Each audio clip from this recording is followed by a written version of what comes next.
this is Ginny from Homestead Corner. Today I wanted to talk a little bit about the Depression. So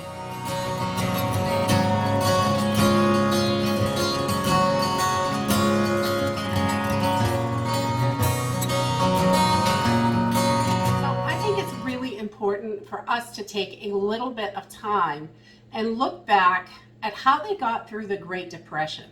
I mean, we live a completely different life, but I think there are lots of lessons that we can learn from them.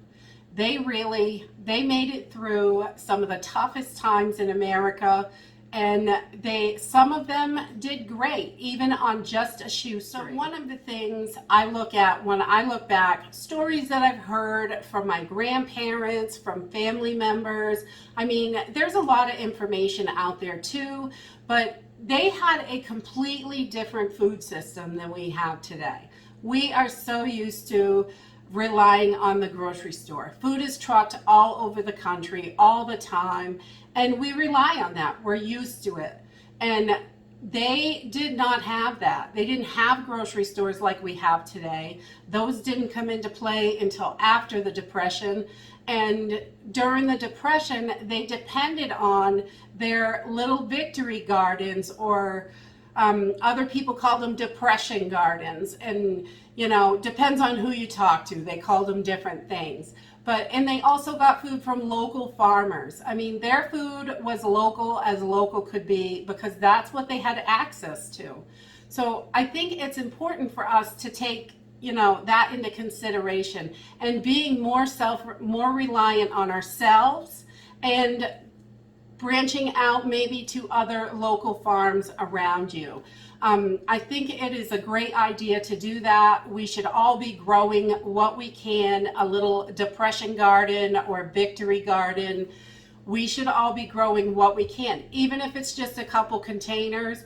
Do the best you can. I think that is important, and that's what they did. They did the best that they could.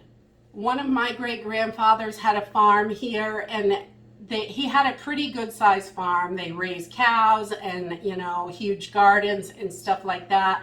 And local people would come help and work on the farm, which was great. If they weren't able to find a job, because jobs were scarce back then, they'd come work on the farm, and he would send them home with beef and groceries and fresh breads, or, you know, whatever they had at the moment, they would send them home with that. So they were still able to work, and although he didn't have cash to pay them, he was able to pay them in food, which is what they were looking for. So it worked out really well, and I know that happened a lot all across the country. So it's another thing that we can think of, is if we could help somebody, they could pay us in food or money or whatever it is that they are able to pay us in. So it's kind of a bartering thing, and it works. And not only did they work on farms for food, they also bartered services. Bartering is a great way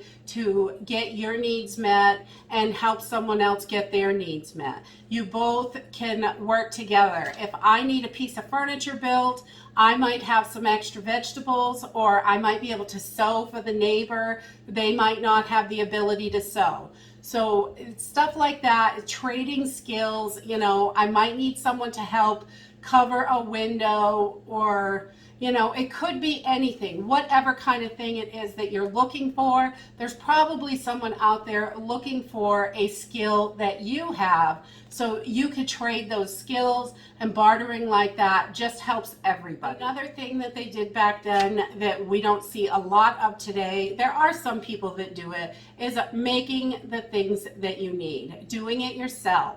And, you know, they couldn't afford new clothes, new toys, a new pair of shoes. So they either made their own clothes, repaired what they had, you know, things like that. They made their own hygiene products and cleaners and things. And there are millions and millions of recipes out there. If you just Google it, or, you know, anywhere, Bing, whatever you use, there are just millions and millions of recipes to do it yourself. Some are better than others, but there are tons of recipes, and I'm sure if you want to make your own cleaners and things, hygiene products, you can definitely do it. They are not difficult to make, and you'll find one after a little experimenting that you really love, I'm sure. Got to get that coffee and keep me going.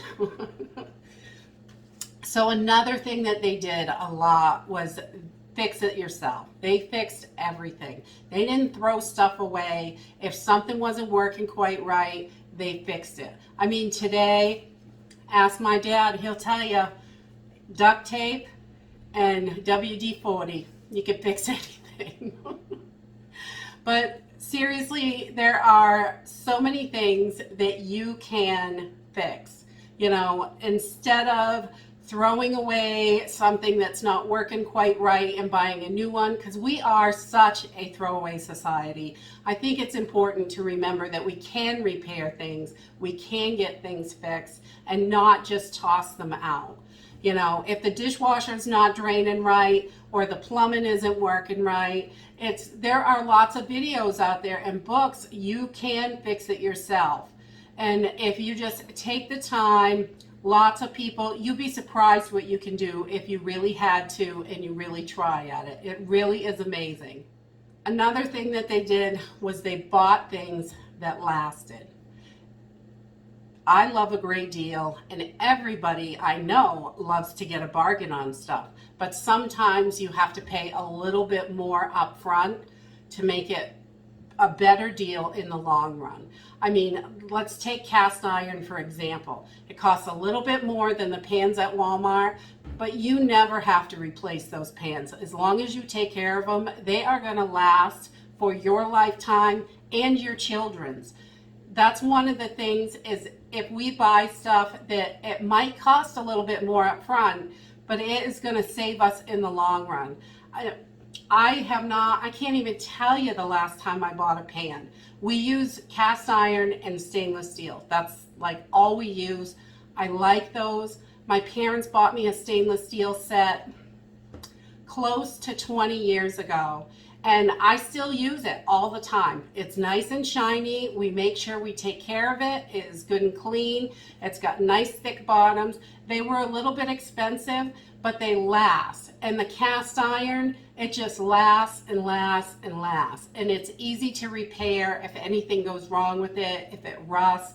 It's all easy to do, and it will save you a ton in the long run.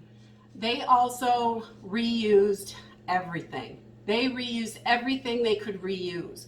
Clothing, once it was beyond repair, they would fix it and fix it and fix it. Once it was beyond repair, they would take that cloth and make something else. Maybe make a tote bag to carry things in, or braid the clothing, the worn fabric, braid it into rugs and things like that. They really reuse stuff. And you know, if a shirt was just beyond repair, they would cut all the buttons off and save them. And you know, when you make something new, you've got those buttons. Sometimes they match, sometimes they don't. If they don't match, it's okay, as long as they work. One more thing, and I found this to be super big, is they had a sense of unity and community, and they helped each other.